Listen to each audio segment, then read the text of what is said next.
الحمد لله نحمده ونستعينه ونستغفره ونؤمن به ونتوكل عليه ونعوذ بالله من شرور أنفسنا ومن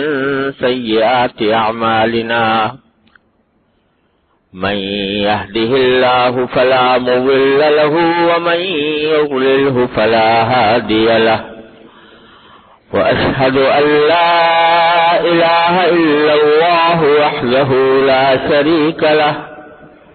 وأشهد أن سيدنا وسندنا ونبينا ومولانا محمدا عبده ورسوله صلى الله تعالى عليه وعلى آله وأصحابه وبارك وسلم تسليما كثيرا أما بعد فأعوذ بالله من الشيطان الرجيم بسم الله الرحمن الرحيم ولتكبروا الله على ما هداكم ولتكملوا العدة ولتكبروا الله على ما هداكم ولعلكم تشكرون وإذا سألك عبادي عني فإني قريب أجيب دعوة الداعي إذا دعان فليستجيبوا لي وليؤمنوا بي لعلهم يرشدون آمنت بالله صدق الله مولانا العظيم وصدق رسوله النبي الكريم ونحن على ذلك من الشاهدين والشاكرين والحمد لله رب العالمين. بزرگان محترم اور برادران عزیز،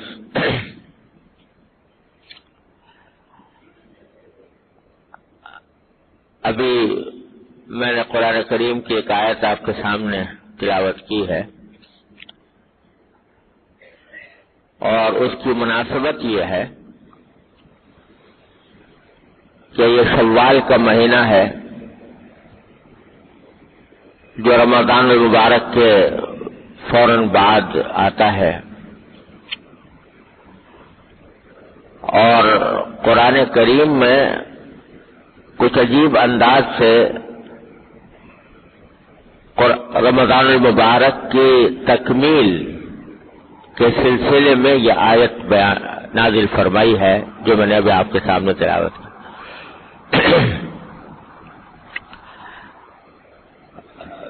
اس آیت سے پہلے قرآن کریم نے رمضان المبارک کے روزوں کی فرضیت کا ذکر فرمایا، اور یہ فرمایا کہ ہم نے تمہارے اوپر روزے فرض کیے ایام معدودات، گنتی کے کچھ دن ہیں جن میں تمہیں روزے ہم نے تم پر فرض کیا ہے. پھر ساتھ ہی یہ بھی فرمایا کہ اگر تم میں سے کوئی شخص بیمار ہو روزہ رکھ سکتا ہو، یا سفر پر ہو تو اس کے لیے جائز ہے کہ روزے قضا کر لے،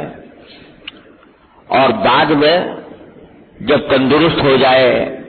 یا اپنے وطن واپس پہنچ جائے تو اس وقت جتنے روزے اس نے چھوڑے تھے ان کی قضا کر لے. پھر فرمایا کہ یرید اللہ بکم اليسر ولا یرید بکم العسر، کہ اللہ تعالیٰ تمہارے ساتھ آسانی چاہتا ہے، تمہیں مشکل میں مبتلا کرنا نہیں چاہتا. یہ جو ہم نے چھوٹ دی ہے کہ بیماری میں نہ رکھو، سفر میں نہ رکھو، تو یہ چھوٹ اس لیے دی ہے تاکہ تمہارے لیے آسانی پیدا ہو. اللہ تعالیٰ تمہیں کوئی مشکل میں مبتلا نہیں کرنا چاہتا. اس کے بعد پھر فرمایا کہ وَلِتُكْمِلُوا الْعِدَّةَ، اور ہم نے یہ روزے اس لیے فرض کیے ہیں تاکہ تم یہ جو جن گنتی کے روزے ہم نے تمہارے ذمہ ضروری قرار دیے تھے ان کی گنتی پوری کر لو. وَلِتُكْمِلُوا الْعِدَّةَ کا معنی ہے تم گنتی پوری کر لو. اس میں یہ جو لفظ استعمال فرمایا ہے گنتی پوری کر لو، بظاہر اس میں اشارہ یہ ہے کہ جہاں تک روزوں کا حق ادا کرنے کا تعلق ہے وہ تو شاید تم سے ہو نہیں سکے گا. روزہ اللہ تعالیٰ کی ایک عبادت ہے اور کوئی بھی بندہ اللہ تعالیٰ کی عبادت کا حق ادا نہیں کر سکتا. تو تم سے روزے کا حق تو ادا نہیں ہوگا، شاید نہیں ہو سکے گا، لیکن گنتی پوری کر لو. جتنی گنتی کے روزے ہم نے تمہارے ذمہ ضروری قرار دیے ہیں وہ گنتی پوری کر لو. کیا مانا کہ اصل چیز جو ہے ہمیں جو دیکھ رہی ہے تمہاری وہ یہ کہ ہمارے حکم کی کس حد تک اطاعت کرتے ہو. ہم نے تم سے کہا تھا کہ بھئی 30 دن تک دن کے وقت میں کھانا نہیں پینا نہیں. تو اگر تم نے ہمارے اس حکم کی تعمیل میں یہ گنتی پوری کر لی 30 دن کے اور کھانا چھوڑ دیا پینا چھوڑ دیا ہمارے حکم کی تعمیل میں، تو چاہے اس کا حق ادا ہوا ہو یا نہ ادا ہوا ہو ہم اسے قبول کر لیں گے تمہاری طرف سے،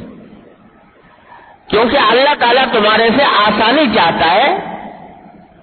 مشکل میں ڈالنا نہیں چاہتا. لہذا تم سے کوئی بہت اعلیٰ معیار کا کہ عبادت تم سے مطلوب نہیں کہ تم میں سے ہر ایک شخص یہ کہے کہ بھئی ویسے عبادت کرنا جیسے فلاں پیغمبر نے کی تھی. تو ہم جانتے ہیں تم کمزور ہو، ہم جانتے ہیں کہ تمہارے قوا کمزور ہے، تم اس معیار تک نہیں پہنچ سکتے. تو اس واسطے ہم نے تمہارے لیے آسانی چاہیے ہے، مشکل نہیں چاہیے، اور ہم یہ چاہتے ہیں کہ ہمارے حکم کی تعمیل میں جب تم نے گنتی پوری کر لی تو انشاءاللہ مقصد حاصل ہو گیا. یہ بڑی تسلی کی بات ہے جو اللہ تبارک و تعالیٰ نے اس آیت کریمہ میں ہم لوگوں کو عطا فرمائی ہے کہ بھائی ہم کوئی بہت اعلیٰ معیار کی پیغمبرانہ عبادت ہمارے ہاں شرط نہیں ہے تمہارے لیے، تم کمزوروں کے لیے. ہم تو آسانی چاہتے ہیں، البتہ اتنا ضرور چاہتے ہیں کہ جو حکم ہم نے دیا ہے اس کی تعمیل کر لو. وہ کر لی تو پھر کیا ہوگا؟ وَلِتُكَبِّرُوا اللَّهَ عَلَىٰ مَا هَدَاكُمْ، تاکہ گنتی پوری کرنے کے بعد 30 دن کی گنتی پوری کرنے کے بعد اللہ کی بڑائی بیان کرو، اللہ اکبر کہو. اللہ تعالیٰ نے جو تم کو ہدایت عطا فرمائی اس رمضان کے مہینے میں روزہ رکھنے کی، اس کے اوپر تم اللہ کی تکبیر کہو. اور علماء کرام نے مفسرین نے فرمایا کہ یہ اشارہ ہے نماز عید کی طرف، عید کی نماز کی طرف. عید کی نماز میں تکبیریں کہی جاتی ہیں، اللہ اکبر کثرت سے کہا جاتا ہے. نماز عید میں بھی 6 تکبیریں عام تکبیروں سے زیادہ ہوتی. اور پھر جو خطبہ ہوتا ہے اس خطبے کے اندر مصنون یہ ہے کہ خطبے کا آغاز پہلے خطبے میں 9 تکبیروں سے ہو اور دوسرے خطبے میں 7 تکبیروں سے. اور پھر نبی کریم صلی اللہ علیہ وسلم خطبہ عید کے دوران بھی کثرت سے یہ پڑھا کرتے تھے کہ اللہ اکبر لا الہ الا اللہ واللہ اکبر وللہ الحمد. تو یہ عید کا دن جو ہے اللہ تعالیٰ نے اپنی کبریائی کے اعلان کا دن قرار دیا. اللہ تعالیٰ کی بڑائی بیان کی جائے، اس کی کبریائی کا اعلان کیا جائے تکبیر کے ذریعے. وَلِتُكَبِّرُوا اللَّهَ عَلَىٰ مَا هَدَاكُمْ وَلَعَلَّكُمْ تَشْكُرُونَ،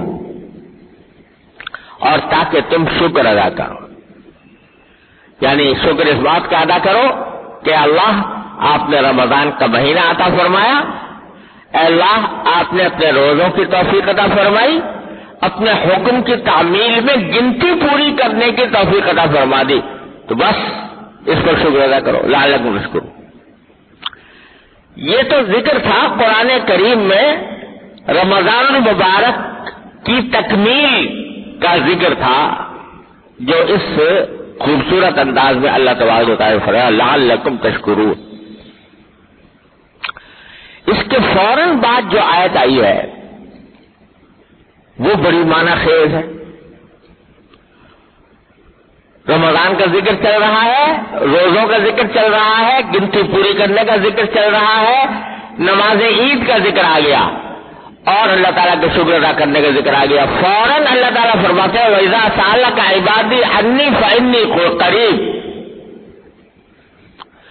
اگر میرے بندے تم سے پوچھیں میرے بارے میں،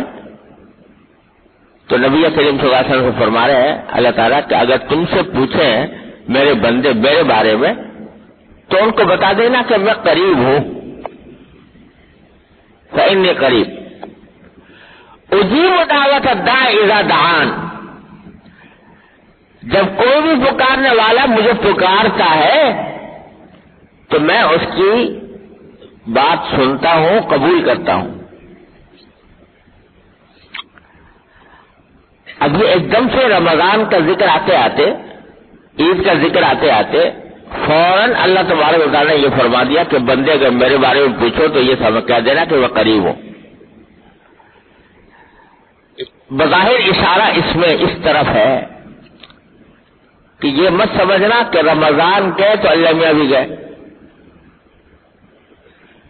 اور اللہ تعالیٰ کے ساتھ تعلق بھی گیا اور اللہ تعالیٰ کی عبادت بھی گئی اور اللہ تعالیٰ کا قرب بھی گیا، اللہ تعالیٰ سے دعائیں مانگنے کا جذبہ بھی گیا۔ ارے نہیں، میں تو قریب ہوں تمہارے، رمضان ہو یا غیر رمضان ہو میں تم سے قریب ہوں اور تمہاری دعائیں سنتا ہوں۔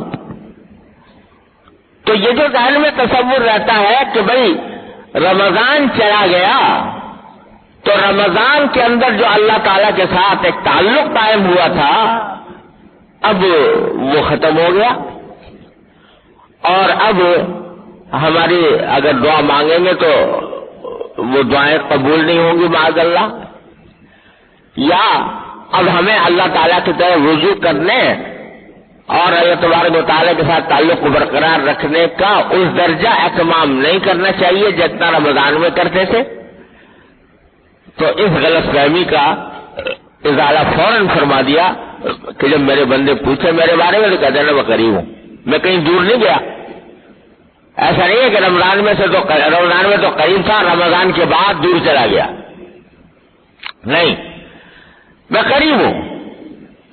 لہذا فَلْيَسْتَجِيبُوا لِي وَلْيُؤْمِنُوا بِي، کیونکہ میں دور نہیں گیا، قریب ہی ہوں، لہذا میں تمہارے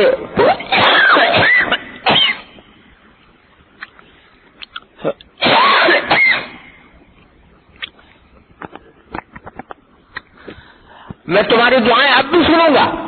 اجیب دعوت الداع اذا دعان، پکارنے والے کی پکار میں اب بھی قبول کروں گا جب مجھے پکارے گا۔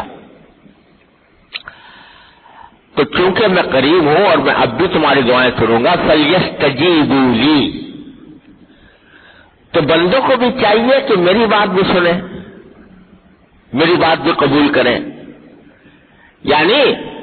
رمضان کے بعد بھی میری اطاعت کا سلسلہ، میرے احکام کی پابندی کا سلسلہ جاری رہنا چاہیے۔ فَلْيَسْتَجِيبُوا لِي، وہ میری، جب میں ان کی پکار سنتا ہوں تو وہ بھی میری پکار سنیں، میں نے ان سے جو مطالبات کیے ہوئے ہیں ان کو مانے، وَلْيُؤْمِنُوا بِي، اور مجھ پر ایمان رکھیں کہ اللہ تبارک و تعالی ہمارا مالک ہے، خالق ہے، پروردگار ہے، اور وہ ایک ہے اور اس کے تمام احکام واجب الاطاعت ہیں۔ یہ کر لے، یہ ایمان لے آئے، لعلہم یرشدون، تو اس کے ذریعے سیدھے راستے پہ آ جائیں گے، سیدھے ہو جائیں گے۔ تو پیغام یہ عطا فرمایا کہ ایسا نہ ہو کہ رمضان میں جس طرح آدمی یہ سمجھے کہ وہ رمضان میں شیطان قید تھا، رمضان کے بعد آزاد ہو گیا، تو ہم بھی قید تھے رمضان میں، کچھ تھوڑا بہت اللہ تعالیٰ کی طرف رجوع کر لیتے تھے، کچھ عبادتیں کرنے کی توفیق ہو جاتی تھی، اور کسی درجے میں گناہوں سے بچنے کی بھی توفیق ہو جاتی تھی کہ وہ رمضان کا مہینہ نہ کریں۔ ایسا نہ ہو کہ یہ جذبہ رمضان کے بعد ختم ہو جائے گا اور پھر ہم اللہ بچائے الٹے پاؤں واپس چلے جائیں۔ ٹھیک ہے، رمضان کے اندر عام دنوں سے زیادہ عبادت کا اہتمام کیا جاتا تھا، اب تراویح نہیں ہے، 20 رکعتیں ختم ہو گئی۔ اسی طرح رمضان کے اندر عام طور سے اللہ کے بندے تلاوت قرآن کی مقدار بڑھا دیتے تھے، اب چلو اتنی نہیں نہ صحیح، لیکن ایسا نہیں کہ بس چھوڑ بیٹھے۔ ٹھیک ہے، رمضان میں 5 پارے 10 پارے پڑھ لیا کرتے تھے، تلاوت کرتے تھے، اب کم از کم پارا آدھا پارا روزانہ تلاوت کے بغیر کوئی دن نہ گزرے، اللہ تعالیٰ کی طرف رجوع۔ ٹھیک ہے، اب تراویح نہیں ہے، 20 رکعتیں نہیں ہے، لیکن کچھ تو اللہ تعالیٰ کا قرب حاصل کرنے کے لیے کچھ نوافل، تہجد کے نوافل، آخر شب میں اٹھنے کی توفیق ہو جائے تو وہاں پر تہجد کی کچھ رکعتیں پڑھ لیں، اور اگر اس کی توفیق نہیں ہے تو بزرگوں نے فرمایا کہ عشاء کی نماز میں جو 2 سنتیں ہیں، 2 سنتوں کے بعد وتر سے پہلے چند رکعتیں تہجد کی نیت سے، صلاۃ اللیل کی نیت سے پڑھ لے تو اس میں بھی آدمی صلاۃ اللیل کی نعمت سے محروم نہیں ہوتا۔ اور یہ ایک حدیث سے بھی ثابت ہے کہ عشاء کے فرض کے بعد جو نماز بھی انسان نفلی طور پر پڑھے وہ صلاۃ اللیل میں اس کا شمار ہوتا ہے۔ یہ صلاۃ اللیل کہتے ہیں تہجد کو، تو اس میں شمار ہوتا ہے۔ تو اگر آخر شب میں سب سے افضل طریقہ تہجد کا تو یہ ہے کہ آخر شب میں اٹھے آدمی، لیکن اگر فرض کرو کہ ہم جیسے کمزور لوگ ہیں، آخر شب میں اٹھنا مشکل ہے، آنکھ نہیں کھلتی یا مشغولیت کی وجہ سے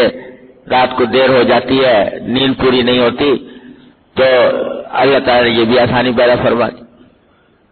کہ بھائی عشاء کے بعد 4 ہی رکعتیں پڑھ لو وتر سے پہلے تہجد کی نیت سے۔ تو ٹھیک ہے، تراویح ختم ہو گئی، 20 رکعتیں نہ رہی، لیکن 4 رکعتیں پڑھ لو، 6 پڑھ لو، 8 پڑھ لو تہجد کی نیت سے۔ تو بالکل اپنے آپ کو یہ سمجھنا کہ رمضان کے بعد چھٹی ہو گئی اب 11 مہینے کی، یہ بات صحیح نہیں، بلکہ اللہ تبارک و تعالیٰ سے تعلق برقرار رکھنے کے لیے نفلی عبادتوں کا اہتمام اب بھی ہونا چاہیے۔ اسی طرح گناہوں سے بچنے کا اہتمام، روزہ تو جیسے میں نے رمضان میں عرض کیا تھا ہے ہی اس مقصد کے لیے کہ ٹریننگ دی جا رہی ہے اپنی نفسانی خواہشات کے خلاف اللہ تعالیٰ کے حکم کی تعمیل کرنے کی۔ تو انسان کی نفسانی خواہشات اس کو گناہوں کی طرف بلاتی ہے، تو ان کی مخالفت کر کے، زبردستی کر کے اپنے آپ کو گناہوں سے روکنے کی فکر کرو۔ اور جہاں تک دعاؤں کا تعلق ہے تو اللہ نے فرما دیا، یہ نہ سمجھنا کہ رمضان کے بعد کوئی دعا قبول نہیں ہوگی، ہم تو ہر حالت میں قریب ہیں تمہارے، اور تم سے جب دعا کرو گے اخلاص کے ساتھ کرو گے، دعا کے آداب کے ساتھ کرو گے، اللہ تعالیٰ کو حاضر ناظر جان کر کرو گے، اللہ تعالیٰ کو قادر مطلق سمجھ کر کرو گے، تو اللہ تبارک و تعالیٰ انشاءاللہ قبول فرمائیں گے۔ اس میں یہ نہ سمجھنا کہ اب قبول نہیں ہوگی۔ لہذا رمضان کے بعد کا ایک لائحہ عمل کی طرف ان آیتوں میں اشارہ فرما دیا اللہ تبارک و تعالیٰ نے کہ اب تم اس جذبے کو جو رمضان میں پیدا ہوا تھا اس کو برقرار رکھو اور اپنی فرائض و واجبات کو بجا لاؤ، گناہوں سے بچنے کی فکر کرو، اللہ تعالیٰ کے ساتھ تعلق استوار رکھنے کی کوشش کرو، تو انشاءاللہ تمہارا کوئی گھاٹا نہیں ہے۔ اللہ تبارک و تعالیٰ لعلہم یرشدون، تم سیدھے راستے پر، جنت کے سیدھے راستے پر چلے جاؤ گے۔ اللہ تبارک و تعالیٰ اپنے فضل و کرم سے، اپنے رحمت سے ہم سب کو ان ہدایات پر عمل کرنے کی توفیق عطا فرمائے۔ وآخر دعوانا الحمدللہ۔